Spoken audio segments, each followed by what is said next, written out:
Assalamualaikum, selamat datang buat teman-teman yang baru saja bergabung.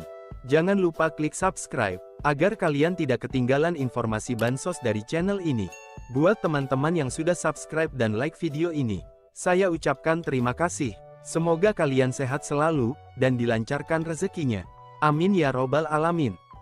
Mengawali pertemuan ini, pertama-tama kami panjatkan puji syukur kehadirat Allah Subhanahu wa Ta'ala, Tuhan yang Maha Kuasa, yang telah melimpahkan rahmat dan hidayahnya sehingga kita dapat sama-sama melakukan rapat kerja antara Kementerian Sosial dan Komisi 8 DPR RI.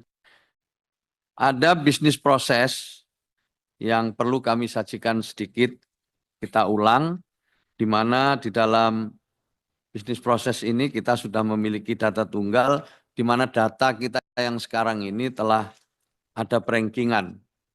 Jadi seluruh komposisi penduduk Indonesia, saya ulang seluruh komposisi penduduk Indonesia, mulai dari desil 1 sampai desil 10. Desil 1 itu adalah kelompok atau keluarga atau individu yang paling bawah, yang isinya itu adalah dalam statistik disebut sebagai keluarga miskin atau miskin ekstrim. Inilah para anggota DPR yang saya hormati, setelah masuk di dalam data itu kemudian diintervensi, harapan kita setiap tahun terukur berapa jumlah KPM atau penerima manfaat yang bisa digraduasi. Ada graduasi 1, ada graduasi 2. Graduasi 1 itu mereka yang pada tahap pertama masih mendapatkan bansos, tapi pada graduasi kedua itu mereka sudah beralih kepada program pemberdayaan di kementerian, lembaga, atau juga mungkin program-program di pemerintah daerah. Intinya bahwa pendekatan yang kita lakukan sebagaimana perintah undang-undang dan arahan Presiden adalah sekali lagi terarah, terpadu, dan berkelanjutan. Kita bisa terarah dengan suatu target yang jelas seperti arahan Presiden tahun ini atau tahun depan, kemiskinan ekstrim sudah turun 0%, kemiskinan pada umumnya itu bisa turun di bawah 5% di tahun 2029. Arah kita cukup jelas, diintervensi mulai dari perlindungan jaminan sosial, kemudian direhab bagi yang memerlukan rehabilitasi sosial, dan terakhir adalah pemberdayaan. Setelah itu mereka digeser ke program kementerian atau lembaga yang lain. Pagu anggaran 1 tahun Kementerian Sosial sebagaimana yang ada di layar itu. Jadi ada sembako 43 triliun 860 miliar yang menyasar 18.277.083 keluarga penerima manfaat. Biaya salurnya 97 miliar rupiah. Biaya salur. Kemudian untuk PKH ada 28 triliun 709 miliar, menyasar 10 juta KPM, biaya salurnya 29 miliar rupiah. Untuk yatim piatu, ini kita menyasar 294.000 penerima manfaat, yang kita berikan 200.000 per bulan.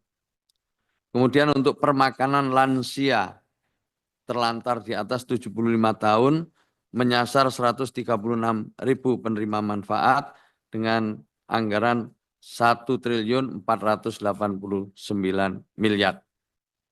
Penerima bantuan iuran sebanyak 96.800.000 jiwa yang merupakan usulan dari kabupaten atau bupati wali kota. Nilainya 48 triliun. Ini semua sudah cash transfer langsung kepada penerima manfaat. Apa itu DTSEN? DTSEN adalah basis data tunggal individu dan atau keluarga yang memuat kondisi sosial ekonomi penduduk Indonesia dan telah dipadankan dengan data kependudukan. DTSEN digunakan untuk mendukung keterpaduan program pembangunan nasional dan sinergi antar kementerian, lembaga, dan pemerintah daerah dalam rangka mencapai tujuan pembangunan yang terukur dan berkelanjutan. DTSEN merupakan kumpulan dari pangkalan data sebagaimana dalam layar, ada DTKS, ada P3KE, ada Reksosek, dan juga ada data dari PLN, dari Pertamina, dan juga dipadankan dengan Dukcapil. Yang melaksanakan siapa untuk melakukan validasi dan verifikasi, yang diberi tugas dan tanggung jawab adalah BPS, Badan Pusat Statistik. Di dalam DTSEN, data tunggal sosial ekonomi nasional itu ada data tunggal individu, ada data tunggal keluarga, dan termasuk di dalamnya ada pemeringkatan sebagaimana yang telah kami lakukan atau kami sampaikan terdahulu. Inilah jalur pemutakhiran data penerima bantuan sosial. Jadi ada data, ada jalur formal dan ada jalur partisipasi.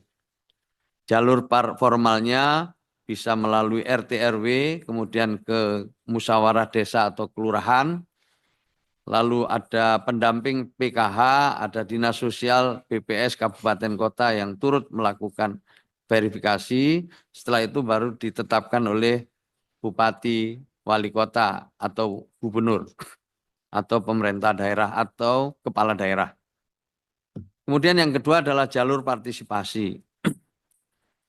Ini yang juga penting, di mana masyarakat boleh ikut usul sanggah melalui aplikasi Cek Bansos, di mana setelah masuk kepada aplikasi itu, nanti akan diverifikasi oleh para pendamping PKH, lalu dibawa ke Musdes atau Muskel, kemudian juga diproses bersama BPS, lalu ke Dinas Sosial, Kabupaten Kota, dan akhirnya masuk ke DataSen. Setelah itu baru masuk ke BPS. Nah, BPS dalam waktu tertentu akan mengirim kembali hasil dari verifikasi dan validasi.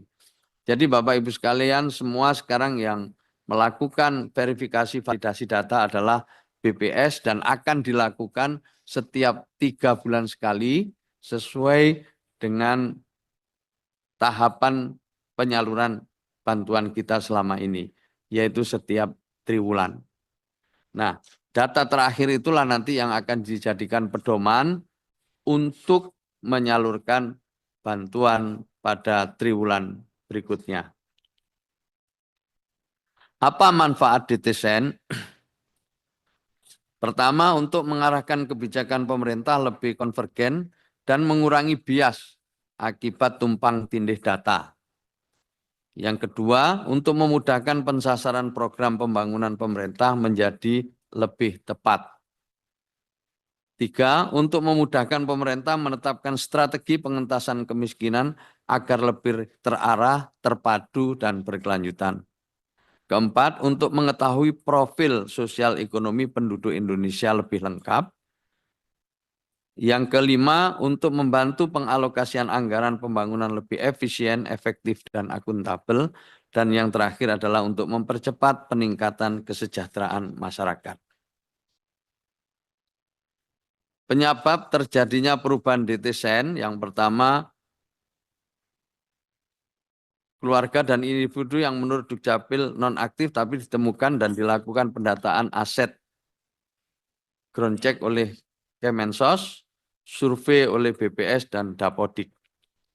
Kemudian juga ada pembentukan keluarga baru karena sudah menikah dan mempunyai anak.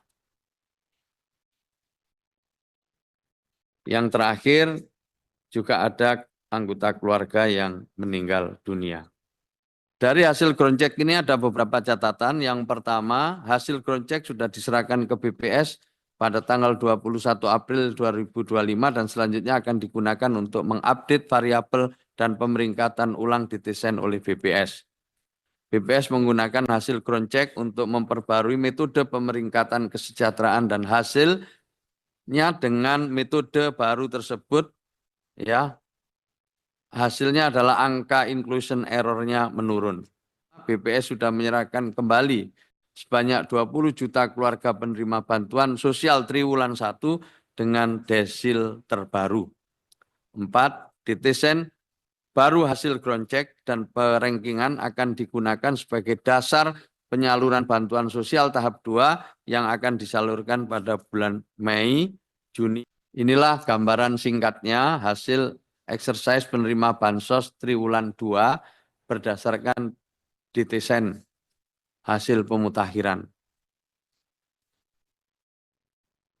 Yang pertama, keluarga yang berhak menerima bantuan PKH dan sembako adalah 40% penduduk termiskin atau desil 1 sampai 4, sehingga rencana salur triwulan 2 sebagai berikut.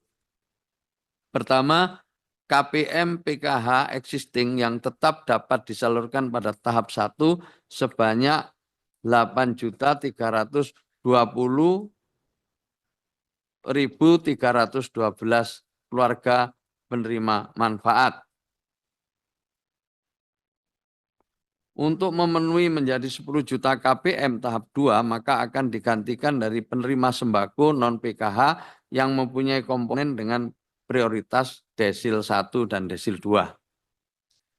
2. KPM sembako existing yang tetap dapat disalurkan sebanyak 14.150.508 KPM.